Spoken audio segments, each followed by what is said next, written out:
Viewers, ব্যাংককে এসে সকালবেলায় এমন ক্ষুধা লেগেছে, ক্ষুধা সহ্য করতে না পেরে নাতিকে নিয়ে বেরিয়ে পড়লাম খাবারের সন্ধানে।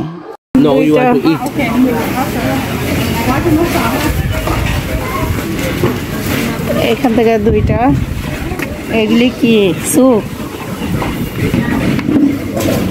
নামও জানি না, এগুলি নিয়ে নিলাম দুইটা খাওয়ার জন্য। আরে ভাই, খাবার খেতে এসে ওরা আমাদের কথা শুনে হাসে, না বুঝে ইংলিশ না বুঝে বাংলা। করছি না বিপদে, এরপর ইশারা ভঙ্গিমা করে বললাম এটা দেন। ভাই, খাবার তো অর্ডার দিলাম, খাবারটা কি কি দিয়ে তৈরি করে দিবে সেটা নিয়ে আছি আতঙ্কে। তাহলে চলো দেখতে থাকি। খাবারগুলি আমাদের বানিয়ে দিচ্ছে, ওরা এগুলি প্যাকেট করে রাখে নিয়ে যাওয়ার জন্য, বললে বানিয়ে দেয়। এখানে অনেক আইটেমের খাবার রয়েছে, অনেকে পার্সেলও নিয়ে যাচ্ছে, আমরা এখানে বসে খাবো।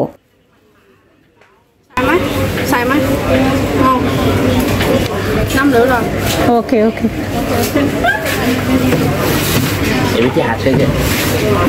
আমাদের কথা শুনে হাসে, ওরা আমাদের কথা বুঝে না, এর জন্য মানে বলতেছে লুইবা দিব কিনা, ধনিয়া পাতা দিব কিনা সেটা বলতেছে।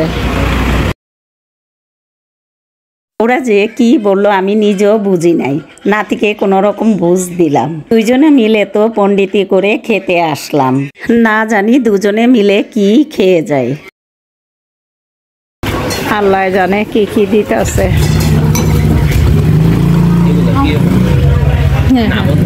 হ্যাঁ, চিলি চিলি মরিচ, মরিচের গুঁড়ো।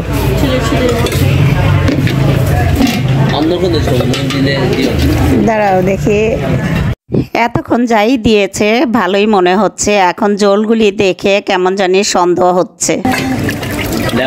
মুরগির মাংস দেখা যায়, দেখা যায়। খাবারগুলি আমাদের দিল, আল্লাহ জানে খাবারগুলি কতটুকু। এখানে কোনো মাংস টাংস আছে মনে হয় তো না। তারপর দুজনে বসে পড়লাম খাওয়ার জন্য,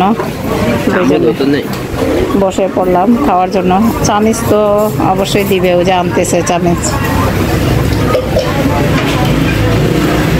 পানি আছে না, ওয়াটার।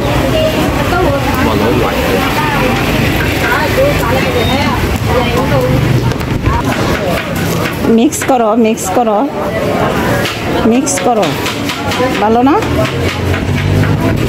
সবগুলি আগে মিক্স করে নাও।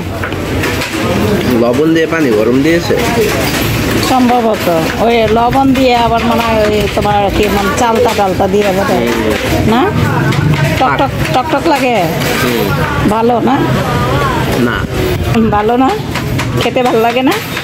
খাও, এবার সরষের তেল দিতে হবে। ওই যে খাবারগুলি নাতি বেশি খেতে পারলো না, আমি তো ক্ষুধার কারণে সবগুলি খেয়ে নিলাম।